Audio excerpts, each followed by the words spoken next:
Most people think building a house in WA is a giant mystery.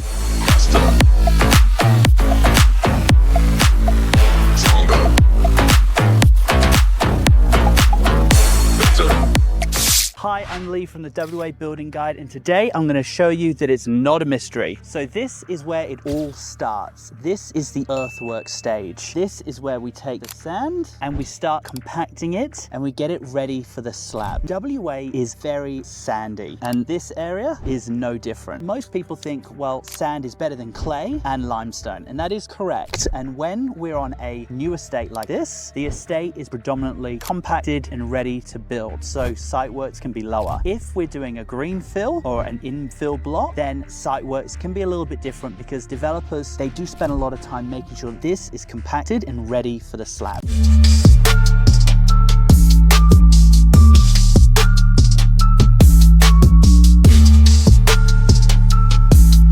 This is a part of the build that people don't see, but it's the part that everything relies on. During earthworks, the block is shaped to suit the house design. Fall and drainage are set, and the sand pad is prepared. If this isn't done correctly, it can affect your slab, your brickwork, your drainage, and even how the doors and windows behave over time. A big thing that people don't realize in WA is that cut and fill is completely normal, especially in new estates like this. What matters isn't whether it's cut and fill, it's how much there is and how well it's been prepared and how well it's been engineered. This stage also sets out your site class, and your site class controls your slab design. Siteworks isn't just moving dirt. They include retaining walls, stormwater management, sewer and power connections, termite protections, and meeting the engineer's requirements for the block. It's also where a lot of people get caught. Early Siteworks figures are usually estimates, and the real numbers only come once the soil tests, the contours, and the air engineering is finalized. Most of the build problems I see in WA, they don't come from bad builders, they come from rushed earthworks, poor site preparation, or clients not being properly educated on what this stage actually involves. If this part is done properly, the rest of your build will go smooth.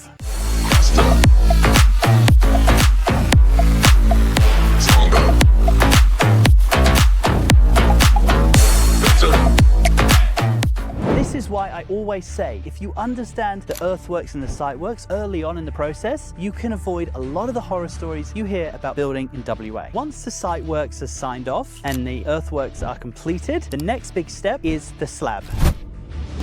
What we're standing on right now is not just a slab. This is where lines on paper actually make sense. This is the floor plan of this person's future home. This is where all the hard work pays off. This is where we get to do the slab signing. People always say to me, oh, it actually looks quite small. And don't worry, everyone says that. So underneath here is rebar. Underneath here is all of the plumbing, and it's all been engineered to standard. So sometimes what they'll do is they'll put bricks onto the slab, and that helps weight the slab down. So sometimes people can have bricks on site for 3-4 weeks and they don't see any progress. This is because the slab needs to be weighted. This slab didn't need to be weighted, so it's actually ready to rock and roll, and for the bricks to actually start being put into position. Some people will look at something like this and they'll think, my slab, that's not been poured correctly, but this is for the wet areas. So this is a drainage pipe, that's a drainage pipe, this is plumbing as well for what I'm going to assume is going to be the kitchen on this site. So everything and all of these marks are there for a reason. Now, one other thing I would like to point out, see this line here? So whenever a little crack like this appears, and it's completely normal, especially in summer in WA where slabs do tend to cure pretty quickly, because despite my outfit, it is very hot. So sometimes these can be sanded and filled. Sometimes they're just left because they're not really that structural. But if you do see little marks like that, don't worry, the engineers sign everything off anyway. The next stage we have to talk about is what happens when these bricks go onto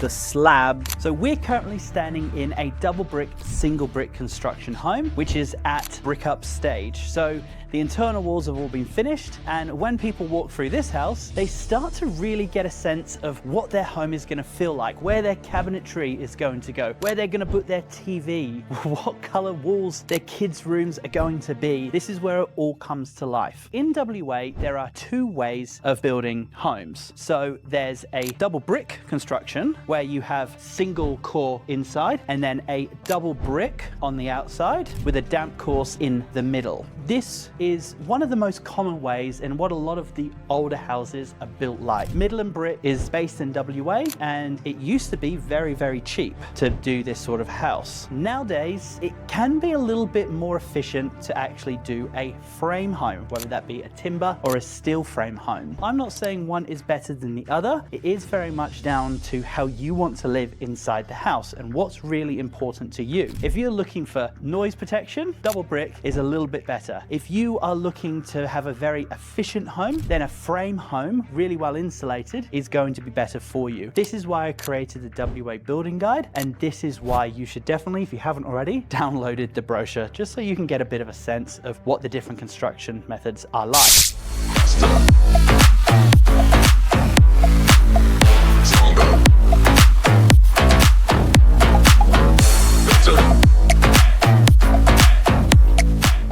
So when you have a double brick home, generally speaking, it takes a little bit longer for construction. So the brick up stage does take a little bit longer. When you're framing a house, it can actually be done much quicker because it's a little bit easier to put together. Another thing to think about is your time frame. Another thing that you also want to think about is where you really want to be spending your money. So frame houses actually probably a little bit cheaper at time of recording, because bricklayers, well, they're getting about $3 to $3.50 a brick at the moment. So for a house this big, that's a lot of bricks. That's a lot of money just in laying of the bricks. So in this home, they have a really nice laundry. This is a steel frame door. This is where the laundry cupboard is going to be. As you can see, single brick. This is the waste pipe for the wastewater. And you can also see at a certain point where they'll have the cold water inlet as well, because that will get channeled and pumped in. And this is going to be the sliding door to the outside. When you're at brick up stage, this is also when the windows and doors start going into your house as well. Obviously, they don't add the glass in because it's going to get smashed at this stage before the roof goes on, before you get to lock up. But here is where you can see the internal brick and then the external brick. So this is what they mean when they say double brick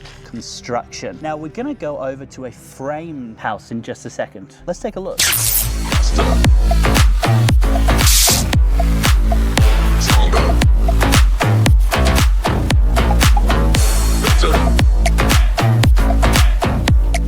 So this house is a timber frame house. So as you can see, same but different to the double brick home. Floor's still the same, but you have the timber inside. Now this will be insulated and Gyprock will go. And ultimately, once it's all finished, you won't really be able to tell the difference. It is going to be better insulated, this home though. Another thing is it's a little bit quicker for the electricians as well. So this is the wiring. So instead of it getting chased in a double brick, it just goes straight through the frame. This makes construction a little bit faster, a little bit cheaper, and ultimately it does exactly the same thing. You're left with 4 walls and a roof. Another part about a frame house is most of the time you'll get slightly higher ceilings, and your garage and alfresco will ultimately be the same size, because the construction method is also a little bit different. It's all constructed at the same time. The outside of this house doesn't yet have the bricks. It just shows the insulation. So the insulation is done, the wiring is done, and the bricks, funnily enough, on the outside will be some of the last bricks. So this is a brick veneer house. So this is the bathroom of this house. So as you can see, this is where this shower recess is going to be. It's slightly dipped down so they can get all the waterproofing in. This is where the wastegate's going to go. The actual pipes in this house are all going to come from the ceiling, but the plumber hasn't started that process yet. This is most likely going to be the toilet. Yes, that is the toilet. This is for the wastegate, and this one over here, that is for the sink. So all of this had to be pre-done before we got to this stage. One of the things I'd also like to talk about is when we do the actual drawings of a house and we have the blueprint of the house, we have to make sure at the stage that we've done the working drawings, there can be no more structural changes. So this is where when you get to something like pre-start, you want to make sure you have checked off everything. And if you do come with me for the journey of building, I actually give you a pre-checklist for whichever builder we take.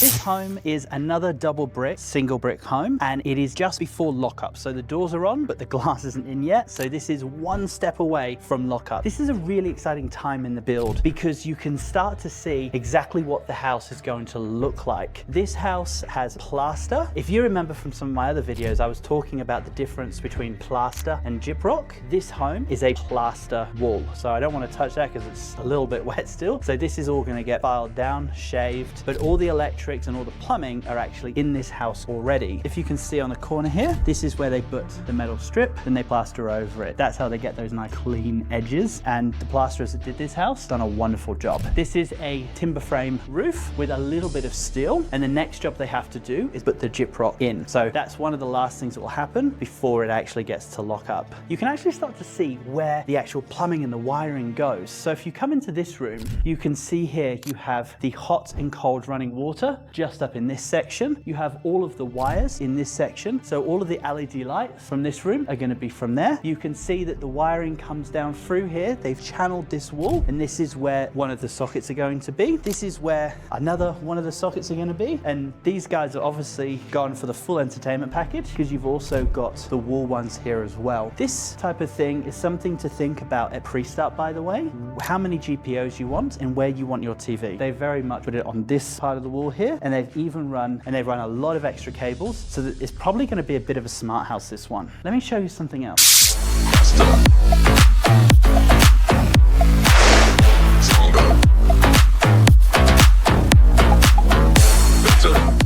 This is going to be an ensuite. So you can see in this ensuite, they have done a bulkhead extension. So the roof, which is probably about 31 core high everywhere else, is a little bit lower. It's 32 here because of how they've pushed it out. So they've done a bulkhead extension on this part to give this more room. So this part of the roof is going to be a little bit lower, but ultimately in this bathroom, it's not going to make a difference. And it's actually quite common in a lot of our designs as well. You've got the extraction fan, which has already been plumbed in, cold water, hot water.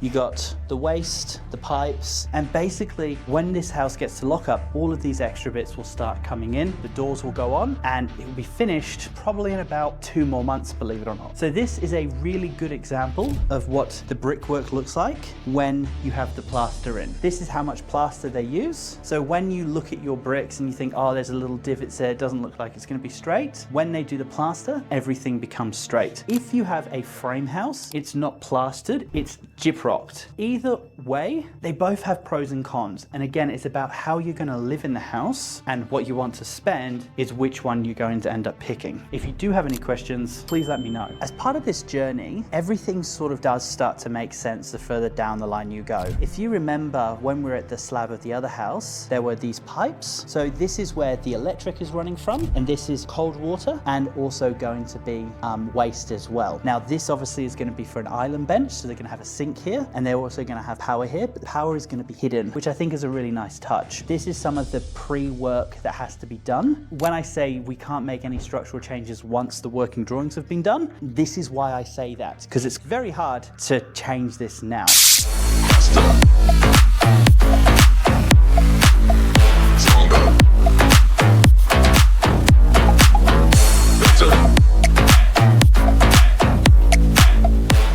And now we're moving into what's called the lockup stage. This is where doors and windows are in and the house is secure. This particular home is a double brick, single brick home, and it's had the plaster painted. Not much has really changed from the other house. Bathroom windows are in, and it's got a bit of paint on the wall. But you can see here where that paint was previously white, where the plaster was rough, and now it's smooth. This is just part of the process, and this is why plastering does take a little bit more time over gyprocking. It's also had some of the carpentry. So this is the walk-in pantry here, and you might have realized this. So all this is going to be cabinets. This is where all the electrics is, that is gas. And again, this is all of the plumbing for the island bench. What I do want to focus in on is what actually happens at this stage. So at this stage, now the house is secure, they can start putting in the doors. We have a garage door and a front door, and they can also start putting in the rest of the fittings. They haven't necessarily done a lot of that yet, but we do have some doors.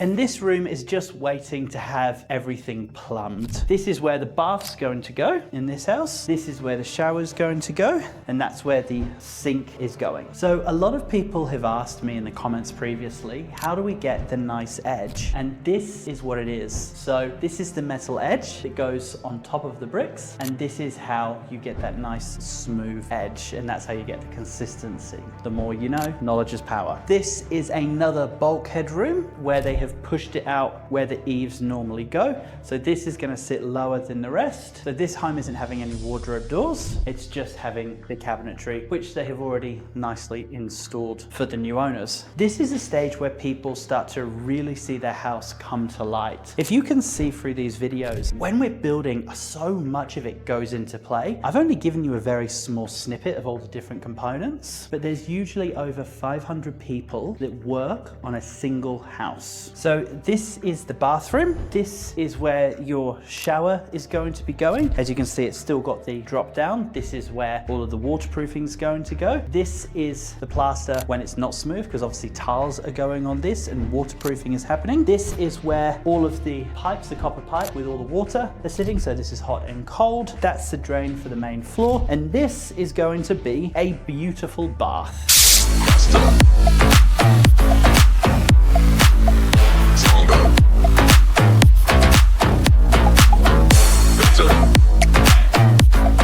Out of all the houses we've been in today, this one has something a little bit special. So not only does it have an open doorway into what's going to be the theatre, but it has the widest out of all the hallways. This literally is at least 1.5 meters wide. So it's a very solid size entryway, which has given this house, and this as well, a real feeling of space. Another thing I want to point out, and this is so key, every fridge nowadays comes with a filter and a cold water tap and an ice maker. If you do not add in a cold water pipe and a high up GPO, it's gonna make using your new fancy fridge much harder. So please make sure you do a cold water recess and a high up GPO on any of the plans. Whether you build through me or whether you don't build through me, it's really important. Anyway, we have just walked from the Earthworks to the slab to double brick to frame. We have done all of the different stages, and this is what a real build in WA is like. This is what your new home would also look like. So if you've enjoyed this video, please make sure that you follow along, and I will see you on the next video. Leigh, Waine, WA Building Guide, signing off.